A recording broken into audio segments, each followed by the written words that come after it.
हे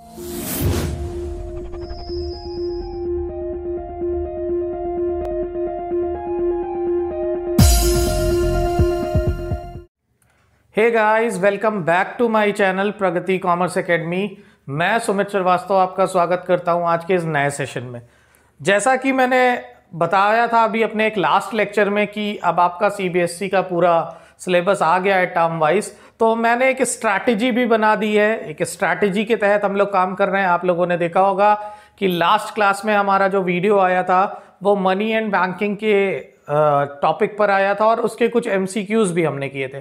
तो अब जितनी भी वीडियोस आने वाली हैं बच्चों, वो आपकी पूरी स्ट्रैटेजिकल मोड में आने वाली है। यानी हर एक चीज अब प्लानिंग के साथ आएगी, जिससे कि आप अपने बोर्ड एग्जाम में 90-95% मार्क्स स्कोर कर पाए। ठीक है, आज मैं आपके सामने लेकर आया हूं एक नया चैप्टर और एक नई स्ट्रैटेजी के साथ में। चलिए देखते हैं आज जो टॉपिक हम लोग करने जा रहे हैं। हम लोग करने जा रहे हैं कंपनी अकाउंटिंग की बात। किसकी बात करने वाले हैं? कंपनी अकाउंटिंग की। जब हम कंपनी अकाउंटिंग की बात कर रहे हैं तो आपको अच्छे से पता है कि कंपनी अकाउंटिंग में हमें क्या पढ़ना होता है। दो टॉपिक करने हैं। एक हमें क्या करना है? एक हमें करना है हमारा शेयर्स और दूसरा हमें करना है हमारा डिबेंचर्स। ठीक है, शेयर और डिबेंचर, ये दो टॉपिक हमें कवर करने हैं कंपनीज अकाउंटिंग में। तो सबसे इंपॉर्टेंट क्या है भाई यहां पर? अब इससे पहले कि मैं शेयर और डिबेंचर के उसमें फंसूं, मैं एक नॉर्मल सी बात करना चाहता हूं। देखो, आपको पता होगा कि अगर हम सोल प्रोप्राइटरशिप की बात करें तो वहां पर नंबर ऑफ इन्वेस्टमेंट या number of amount of investment, यानी जो भी कैपिटल आप सोल प्रोप्राइटरशिप बिजनेस में डालते हो वो थोड़ा कम होती है ना। अगर मान लो कि एसपी यानी सोल प्रोप्राइटरशिप बिजनेस है तो यार 2 लाख 5 लाख रुपए की कैपिटल क्या होती है? सफिशिएंट होती है। वही अगर हमारा पार्टनरशिप बिजनेस है तो पार्टनरशिप में 10 लाख 20 लाख अप्रॉक्सीमेटली इतनी कैपिटल सफिशिएंट मांगी जाती है। बट जब हम मूव करते हैं अपने कंपनी की तरफ तो तुम्हें पता है कि फॉर्मेशन ऑफ कंपनी इतना इजी टास्क नहीं होता। एक कंपनी को फॉर्मुलेट करने के लिए बहुत ज्यादा पैसों की जरूरत होती है और कंपनीज भी क्या करती हैं कि भाई वो छोटा मोटा बजट नहीं होता, उनका एक बड़ा अप्रॉक्सीमेट बजट होता है। तो उस बजट के लिए उन्हें पैसे चाहिए। अगर मैं एक नॉर्मल सी बात करूं, मैं क्या बोलूं कि भाई कोई भी इंसान, क्या कोई भी बंदा 50 लाख रुपए एक साथ दे सकता है? शायद थोड़ा टफ होगा भाई, देने वाले दे सकते हैं बट नॉर्मली ऐसा नहीं हो सकता। तो आइए देखते हैं। ऐसी सिचुएशन में कंपनी के पास फंड रेस करने के दो तरीके होते हैं। ठीक है, मान लो ये मेरी एक कंपनी है, जिस कंपनी के पास में, इस कंपनी के लिए मेरे को 50 लाख रुपयों की जरूरत है। कंपनी के पास दो मेथड्स हैं।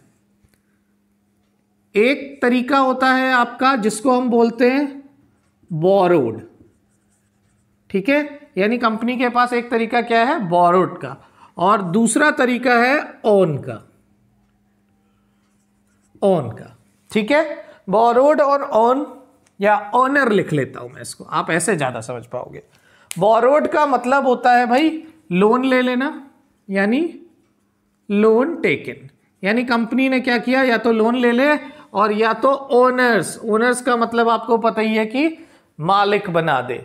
ठीक है, कंपनी दो सोर्सेस से फाइनेंस रेज कर सकती है। अब ये डिपेंड करेगा कंपनी के ऊपर कि कंपनी कौन सा सोर्स यूज करना चाहती। ठीक है, जब कंपनी पब्लिक से पैसे बोरो करती है बेटा एज अ लोन, तो उसे हम बोलेंगे डिबेंचर्स। क्या बोलेंगे?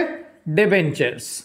ठीक है, वहीं जब कंपनी क्या करती कि भैया, सोचती कि भैया इतना ज्यादा लोन मत लो, क्योंकि लोन सिर्फ लेना ही नहीं है बेटा, बाद में उसे पेड ऑफ भी करना होता है। तो उस कंडीशन में कंपनी क्या करती, कहती कि भैया आओ और मेरी कंपनी के हिस्से में थोड़ा सा शामिल हो जाओ। तो ऐसे लोग जो कंपनी के हिस्से में शामिल हो जाते हैं या कंपनी के प्रॉफिट का पार्ट लेने वाले बन जाते हैं, उनको हम बोलते हैं शेयर्स। ठीक है, क्लियर हो गई बात? यानी जो भी कंपनी ओनर्स के थ्रू फंड रेस करेगी उसको हम ओनर्स फंड यानी शेयर्स कहेंगे, और अगर बोरो करेगी यानी पब्लिक से लेंड करेगी तो उसे हम क्या कहेंगे? डिबेंचर्स। ठीक है, आइए अब देखते हैं शेयर्स होते क्या है। जैसा मैंने आपको अभी बताया कि शेयर्स के केस में कंपनी क्या करेगी? कंपनी कहेगी कि भैया आओ और हमारे प्रॉफिट में शेयर ले लो। ठीक है, तो देखो भाई, सपोज अगर किसी बिजनेस को स्टार्ट करने के लिए मुझे 50 लाख रुपीस की जरूरत है। ठीक है, 50 लाख रुपीस की। कंपनी ने क्या बोला कि भाई ऐसा करते हैं कि हम अपने इस कैपिटल को छोटे छोटे पार्ट में फैक्टराइज कर देते हैं। कंपनी ने अपने इस कैपिटल के एक पार्ट की वैल्यू 10 रुपए बना दी। कितनी बना दी? 10 रुपीज। और जब 10 रुपीज बना दी तो 10 रुपीज को इसने डिवाइड कर दिया 5 लाख यूनिट में। यानी कंपनी ने बोला भैया जो भी मेरे बिजनेस का पार्टनर बनना चाहता है वो 10 रुपए का एक शेयर है मेरी कंपनी का। ठीक है, कंपनी ने जो अपने कैपिटल को फैक्टराइज कर दिया, ये सारे स्मॉल फैक्टर यार ये सारी स्मॉल यूनिट्स जो है ये क्या कहलाएगी? शेयर कहलाएगी। ठीक है, और शेयर के थ्रू चूंकि कंपनी कैपिटल कलेक्ट करती है इसलिए शेयर से मिलने वाला पैसा क्या हो जाता है? शेयर कैपिटल बन जाता है। बेटा क्लियर हो रही है मेरी बात? कोई डाउट हो तो बताते चलिए। ठीक है, आइए आगे देखें। भाई कंपनी ने ये तो क्लियर कर दिया कि भाई जिसको भी कंपनी का शेयर होल्डर बनना है वो 10 रुपए के एक शेयर है, जो जितना चाहे उतना ले ले। 5 लाख शेयर कंपनी के पास है, अगर 5 लाख है तो 5 लाख के 5 लाख आप ले सकते हो। ठीक है, वहीं अगर मैं आगे बात करूं तो अब देखो नेक्स्ट क्या होता है। भाई कंपनी ने शेयर होल्डर ही क्यों बनाए? कंपनी शेयर होल्डर इसलिए भी बनाती है क्योंकि कंपनी जानती है, क्योंकि बोरो करने के केस में बेटा आपको एक फिक्स टाइम तक इंटरेस्ट देना होता है। मान लो कि आपका बिजनेस इतना ज्यादा नहीं चल रहा है, आपको इतना ज्यादा प्रॉफिट नहीं हो रहा है, तो उस कंडीशन में आपको उधार कैसे पे ऑफ करोगे? इसीलिए कंपनी कोशिश करती है कि बहुत ज्यादा बोरोड फंड को रेज नहीं किया जा सके। ठीक है, आइए नेक्स्ट देखते हैं। शेयर के टॉपिक का अगर मैं डिस्कशन करूं तो भाई कंपनी ने शेयर 5 लाख इशू करे हुए हैं पब्लिक को। ठीक है, अब ये पब्लिक के ऊपर है कि पब्लिक क्या करती है। तो देखो यहां पर हम समझ सकते हैं इशू ऑफ शेयर की मैं बात करता हूं। इशू ऑफ शेयर, अगर इशू ऑफ शेयर की मैं बात करूं तो कंपनी के पास 2 तरीके होते हैं शेयर्स को इशू करने के। ठीक है, एक होता है एट पार, एक होगा आपका एट प्रीमियम। ठीक है, अब देखो भाई कंपनी का जो वैल्यूएशन होगा वो इसी 10 रुपए से होगा। भाई जिसने जितने ज्यादा शेयर लिए वो उतने ज्यादा शेयर कैपिटल का मालिक हुआ। ठीक है, तो आपका जो लेटेस्ट कंपनीज एक्ट है यानी 2013, ये उसके अकॉर्डिंग आप एट पार और एट प्रीमियम इशू कर सकते थे। लेकिन इससे पहले जो कंपनीज एक्ट था उसमें एक पोर्शन और था एट डिस्काउंट। ठीक है, एट डिस्काउंट। यार कभी कभी कंपनी क्या करती है, जब उसके शेयर्स नहीं बिकते थे तो वो क्या करती थी, डिस्काउंट में भी अपने शेयर्स को इशू कर सकती थी। बट यहां पर अब नए कंपनीज एक्ट में डिस्काउंट नहीं पड़ना होता। ठीक है, अब देखिए सपोज आपके कंपनी के शेयर की वैल्यू कितनी थी? 10 रुपए, यानी कंपनी को पब्लिक से 10 रुपए ही चाहिए। जब 10 रुपए के शेयर पर कंपनी 10 रुपए ही मांग ले तो उस कंडीशन को हम बोलेंगे इशूड एट पार। ठीक है, वहीं अगर मैं बात करूं कि कंपनी 10 रुपए के शेयर पर 12 रुपए मांग रही है आपसे, ठीक है, तो ये जो 2 रुपए एक्स्ट्रा निकल रहा है बेटा, ये 2 रुपए आपका बन जाएगा प्रीमियम। क्या बन जाएगा? प्रीमियम बन जाएगा। ये प्रीमियम कुछ और नहीं है, ये आपका क्या है? प्रॉफिट है जो कंपनी एक्स्ट्रा लेती है अपने रेपुटेशंस का। ठीक है, तो कभी कभी क्या हो जाता है, कंपनी जब भी अपनी फेस वैल्यू यानी उसके एक्चुअल बेस वैल्यू से ऊपर शेयर इशू करेगी तो जितना अमाउंट भी ऊपर होगा वो क्या हो जाएगा? प्रीमियम। ठीक है, मान लो कंपनी ने 10 वाले शेयर 15 रुपीज के इशू कर दिए। ठीक है, बात समझ आ रही ना? 10 का शेयर था, उसको कितने में इशू किया? 15 में। तो आपके दिमाग में ये बात क्लियर हो जाएगी, ये जो 10 रुपए हैं ये क्या है? ये है आपकी फेस वैल्यू प्लस ये जो 5 रुपीज है ये क्या है? ये है प्रीमियम। ठीक है, क्लियर हो रही बात? वहीं अगर मान लो कि 10 रुपए वाले शेयर 20 रुपए में इशू किए गए, फिर उस कंडीशन में क्या होगा भाई? फिर भी आपकी जो फेस वैल्यू है वो चेंज नहीं होगी, प्लस फेस वैल्यू से जितना भी एक्स्ट्रा आएगा वो क्या बन जाएगा? प्रीमियम बन जाएगा। ठीक है, ये डिपेंड करता है कंपनी के ऊपर। ठीक है, आइए नेक्स्ट देखते हैं। देखिए मान लो कि भाई कंपनी ने 5 लाख रुपए के शेयर्स पब्लिक में डाले, ठीक है, जिसकी वैल्यू कितनी रखी गई थी? 10 रुपए। अब कोई जरूरी तो नहीं है ना कि कंपनी के पूरे 5 लाख शेयर पब्लिक ले ही ले। लेकिन कंपनी क्या करती है, कंपनी पब्लिक को भी ऑफर करती है। क्या ऑफर करती है कि भाई आप जितना भी शेयर लेना चाहो ले लो, आप ये 10 रुपए मुझे एक बार में मत दो, आप ये 10 रुपए मुझे कैसे दे दो, इंस्टॉलमेंट में दे दो। यानी जो फर्स्ट इंस्टॉलमेंट आप मुझे दोगे, मान लेते हैं हम कि फर्स्ट इंस्टॉलमेंट थी मेरी 3 रुपए की, उसको कंपनी नाम देती है एप्लीकेशन का। किस चीज का नाम देगी, एप्लीकेशन का। ठीक है, वहीं जो सेकंड इंस्टॉलमेंट हमारी बनेगी, सपोज वो 2 रुपए की थी, वो बोला जाता है अलॉटमेंट। क्या बोला जाएगा, अलॉटमेंट। ठीक है, थर्ड सपोज 3 रुपए की, तो वो बन जाती है हमारी फर्स्ट कॉल। और लास्ट जो कि 2 रुपए की है, वो बन जाएगी सेकेंड एंड फाइनल कॉल। देखो बेटा, जिस भी जगह पर कंपनी ने आपसे फाइनल अमाउंट मांग लिया, मान लो यहां की जगह यहां पर फाइनल मांग लिया होता, यानी जहां पर भी आपका 10 रुपए कंप्लीट हो जाता था, यानी कंपनी अपना पूरा पैसा आपसे ले लेगी, वही कॉल आपकी क्या बन जाएगी, फाइनल कॉल बन जाएगी। ठीक है, देखने वाली बात क्या है कि कंपनी जब पहली बार पैसा मांगेगी तो वो क्या बनेगा, एप्लीकेशन बनेगा। जब दोबारा मांगती है तो वो क्या बन गया, अलॉटमेंट। थर्ड टाइम क्या बन जाएगा, फर्स्ट कॉल। और फोर्थ टाइम क्या बन जाएगा, सेकेंड कॉल। यहां पर अगर नहीं कंप्लीट होता तो थर्ड कॉल जाती। ठीक है, बट कंप्लीट हो गया है तो ये क्या है, फाइनल कॉल हो गई। ठीक, कंपनी कभी भी शेयर्स का पैसा आपसे एक साथ नहीं मांगती है। कंपनी जब भी आपसे पैसा मांगेगी, हमेशा ऐसे ही मांगेगी जैसे कि आप इंस्टॉलमेंट में। ठीक है, साथ ही साथ नेक्स्ट पॉइंट हम देखते हैं। नेक्स्ट पॉइंट में आप आ जाओ, कंपनी का जो प्रोसीजर होता है वो बड़ा सिंपल सा होता है। ठीक है, कंपनी जब भी आपसे पैसा मांगती है वो इंस्टॉलमेंट में मांगती है। मान लो भाई, मान लो कि कोई मोहन भाई साहब थे। ठीक है, मोहन भाई साहब थे, मोहन भाई साहब ने कंपनी के 5000 शेयर्स परचेज कर लिए। कितने शेयर्स परचेज कर लिए, 5000 शेयर्स। ठीक है, तो कंपनी ने उनसे जब पहला इंस्टॉलमेंट मांगा तो भाई पूरे 10 रुपए तो नहीं मांगे ना, कितने मांगे होंगे, 3 रुपए। तो मोहन भाई साहब कितने देंगे, 5000 इंटू 3 यानी 15000 देने वाले हैं वो।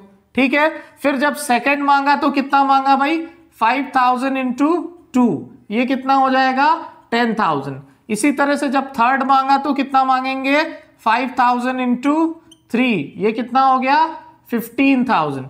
फोर्थ में 5000 इंटू 2, ये कितना आ जाएगा, 10000। क्लियर हुई बात। तो यानी इस तरह से जितने भी शेयर होल्डर कंपनी से जो भी पैसा मांगेंगे, वो इस तरह से कंपनी उनसे मांगा करेगी। ठीक है, आपने जितने शेयर होल्ड किए आपको उतने शेयर का ही पैसा देना होगा, आपको अलग से कुछ नहीं करना होता है। ठीक है, आइए चलिए देखते हैं नेक्स्ट पार्ट। चलिए नेक्स्ट हम देखते हैं, मैंने बताया था अभी आपको इशू ऑफ शेयर के बारे में, इशू ऑफ शेयर के बारे में। इशू ऑफ शेयर की मैंने आपको 2 कंडीशन बताई ना। पहली कंडीशन क्या, एट पार, और दूसरी कंडीशन क्या, एट प्रीमियम। ठीक है, पार की कंडीशन में मैंने क्या बताया कि भाई कंपनी के शेयर्स की जितनी फेस वैल्यू होती है, यानी अगर वो 10 रुपए के शेयर उनकी फेस वैल्यू है तो वो 10 रुपए के शेयर पे ही सिर्फ 10 रुपए मांगेंगे। तो उस कंडीशन को मैंने क्या बताया, पार की कंडीशन। लेकिन अगर कंपनी कभी भी अपनी फेस वैल्यू से एक्स्ट्रा पैसा मांग लेती है, यानी 10 रुपए की जगह कंपनी ने कितने मांग लिए, 5 रुपए, तो सॉरी 15 रुपीज, तो जितने भी एक्स्ट्रा पैसे मांगे हैं बच्चे, वो बन जाएंगे आपके क्या, प्रीमियम। क्या बन जाएगा, प्रीमियम। प्रीमियम क्या है भाई, एक तरह का गेन है, एक प्रॉफिट है जो कंपनी ले रही। ठीक है, क्लियर है बात। चलिए देखता हूं कि मैं जर्नल एंट्री कैसे करेंगे इसकी। हम सबसे पहले आ जाओ कि भाई मैंने अभी बताया कि कंपनी कभी भी एक बार में पैसा नहीं मांगेगी, वो कैसे मांगेगी, पार्ट में। ठीक है, पहले पार्ट को में उसने मांगा 5 रुपए, दूसरे पार्ट में मांगा 3 रुपए, और तीसरे पार्ट में मांगे 2 रुपए। जरा काउंट कर लेते हैं, क्या ये 10 हो गए, हो गए। इसका मतलब ये पार की कंडीशन है। अब देखो, पहले पार्ट को मैंने बताया था ना, क्या बोला जाएगा, एप्लीकेशन बोलते हैं अपन। ठीक है, दूसरे को अलॉटमेंट बोलेंगे, तीसरे को फर्स्ट कॉल बोलेंगे। भाई यही चूंकि ये एंड हो रहा है तो ये क्या बन गई, फर्स्ट एंड फाइनल कॉल बन जाएगी। ठीक है, क्लियर हो रही मेरी बात। अब देखो एंट्री, भाई एप्लीकेशन एक ऐसी चीज होती है जिसको हम रिसीव करते हैं। ठीक है, एप्लीकेशन का पैसा हमेशा पहले कंपनी रिसीव करती है। भाई जब भी कोई पैसा रिसीव कर रहे हो, भाई कंपनी का काम है, तो ऑब्वियस सी कैश तो नहीं होने वाला, ये किसके थ्रू होने वाला है, बैंक के थ्रू। तो बैंक आपका क्या बन जाएगा, डेबिट बन जाएगा, यानी बैंक अकाउंट डेबिट टू, आप जिस चीज का पैसा रिसीव कर रहे हो, किसका कर रहे हो, एप्लीकेशन का, किसके एप्लीकेशन, शेयर के एप्लीकेशन। तो यहां एंट्री बन जाएगी bank account debit to share application.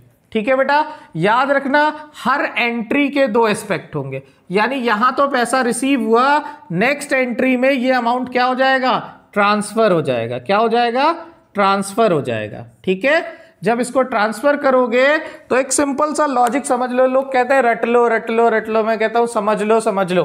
क्या कि ये क्रेडिट है ना, जब ये ट्रांसफर होगा तो ये कहां पोस्ट हो जाएगा, डेबिट में, यानी ट्रांसफर एंट्री क्या बनेगी, बनेगी share application account debit to, किस चीज के लिए ये पूरा पैसा इकट्ठा किया जा रहा है भाई ऑब्वियस सी बात है, अगर ये मेरी फर्म है तो फर्म के लिए मुझे क्या चाहिए, कैपिटल चाहिए या नहीं चाहिए, इसीलिए तो मैंने शेयर इशू किए। ठीक है, और ये कैपिटल किसके थ्रू मिल रही है, शेयर्स के मिलने वाले पैसों के थ्रू। तो ये कैसी कैपिटल बन जाएगी, शेयर कैपिटल, इसीलिए ये पूरा पैसा कहां ट्रांसफर हो जाएगा, शेयर कैपिटल अकाउंट में। क्लियर हो रही मेरी बात।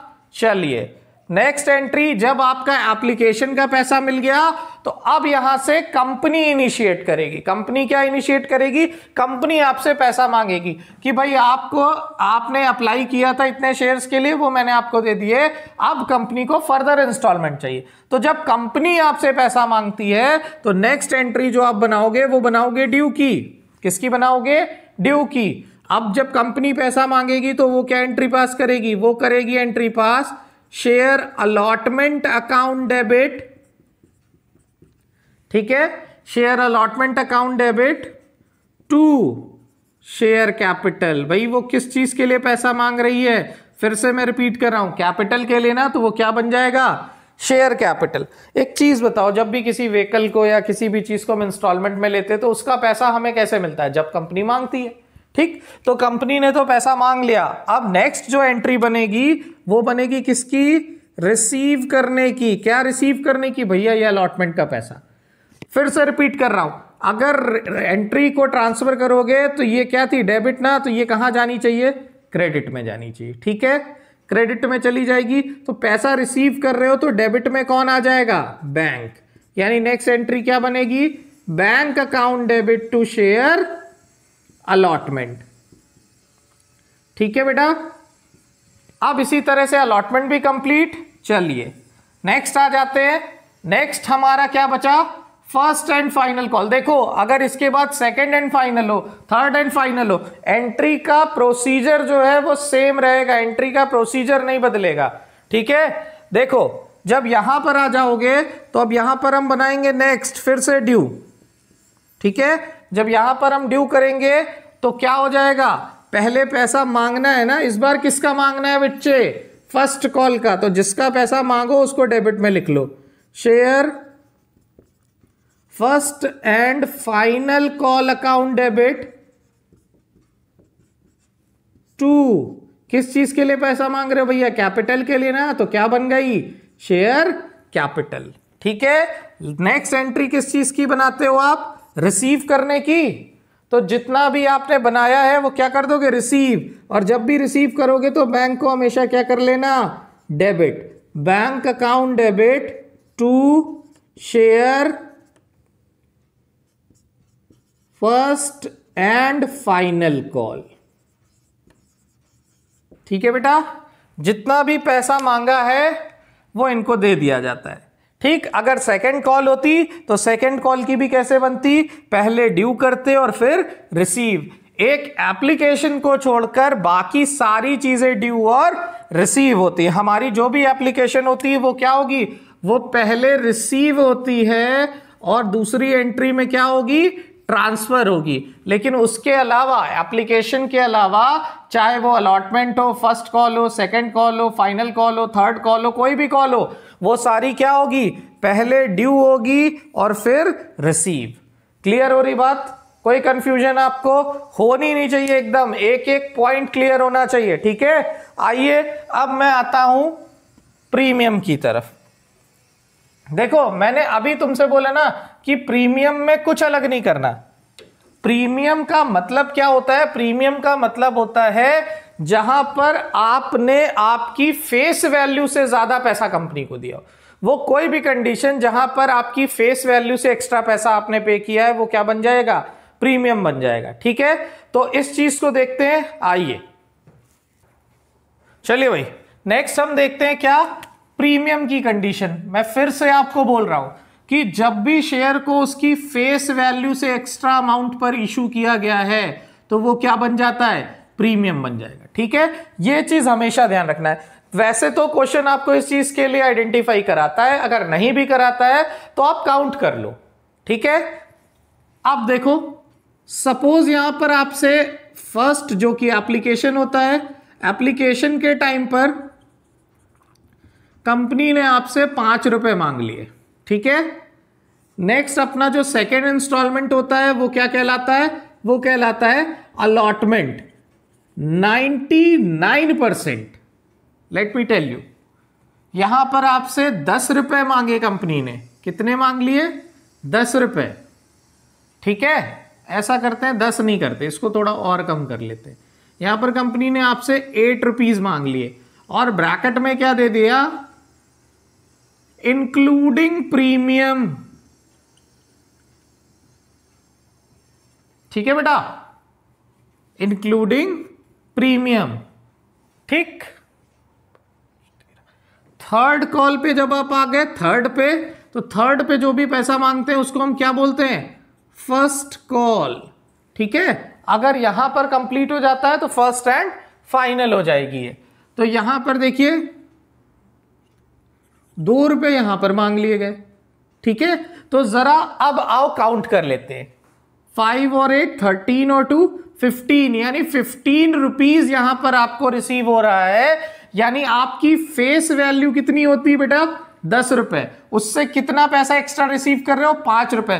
तो इट मींस कि ये क्वेश्चन प्रीमियम का है। ठीक, अदरवाइज अगर क्वेश्चन साइलेंट है तो आप गारंटी होती है कि 90% प्रीमियम का अमाउंट आपको कहां पर इंक्लूड मिल जाएगा, अलॉटमेंट में। देखो ये मैंडेटरी नहीं होता है कि प्रीमियम अलॉटमेंट में ही मिलेगा, कभी कभी डिपेंड करता है कि वो कहां देना चाहता है। अगर उसने अलॉटमेंट में नहीं दिया है तो वो जिस कॉल पर बोलेगा वहां प्रीमियम लगाओगे, लेकिन अगर अलॉटमेंट में दिया है तो आपको अलॉटमेंट में ही लगाना है, और अगर कुछ नहीं बोल रहा है तो भी अलॉटमेंट में लगाना है। क्लियर हो रही बात? चलिए आइए देखते हैं। अब अगर मैं सिर्फ एप्लीकेशन आप जैसे बनाए थे वैसे ही एंट्री करोगे, यहां पर आपने जैसे ही एंट्री की थी सेम करोगे, बस चेंज किस एंट्री में आना है, प्रीमियम की इस एंट्री में।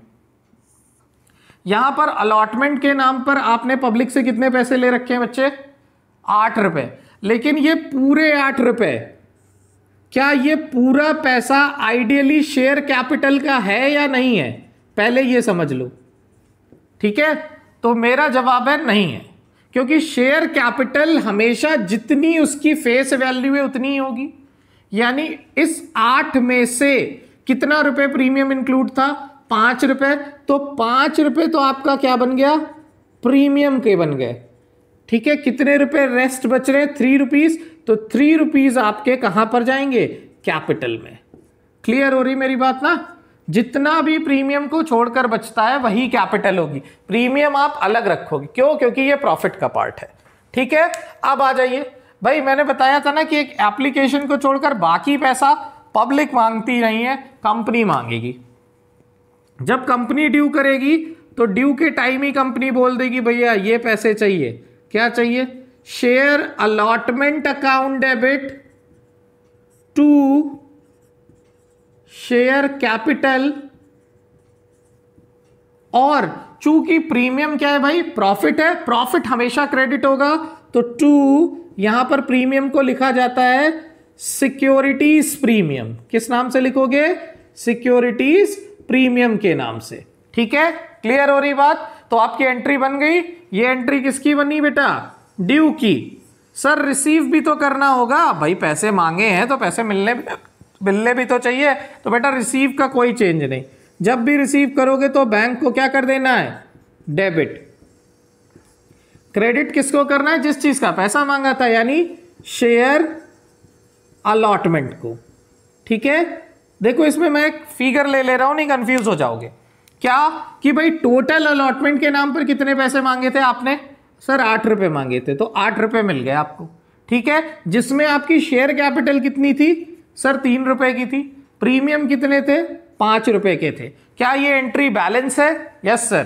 तो अब जब आपको अलॉटमेंट का पैसा मिला है तो कितना मिलना चाहिए, सर 8 रुपए। क्लियर हो रही बात, कोई कंफ्यूजन। ठीक है, तो बेटा आज का ये सेशन मैं यहीं पर एंड कर रहा हूं। मैंने शेयर्स के बारे में आपको बेसिक सारी चीजें बताई हैं। आप लोगों को लग रहा होगा, बहुत सारे आप एडुकेटर्स जो होते हैं वो क्या करते हैं, वो कंपनी की बैलेंस शीट्स के थ्रू भी शेयर्स को समझाते हैं, तो उसको मैं अभी बाद में लेके चलूंगा, तो परेशान नहीं होइएगा। लेकिन आज के इस सेशन में मैंने जो भी एंट्री बेस्ड शेयर को उठाया है वो सिर्फ और सिर्फ इसलिए उठाया है क्योंकि अब हमें स्ट्रैटेजी डिफरेंट तरीके से बनानी है। ठीक है, अगर आज का सेशन आपको पसंद आया है, मेरे वीडियो को लाइक और सब्सक्राइब जरूर करिए और फॉलो करिए आप प्रगति कॉमर्स एकेडमी को। क्यों, क्योंकि ये हमारा प्रॉमिस है, हम आपको बोर्ड्स में अच्छे से अच्छा रिजल्ट दिलाएंगे। Thank you.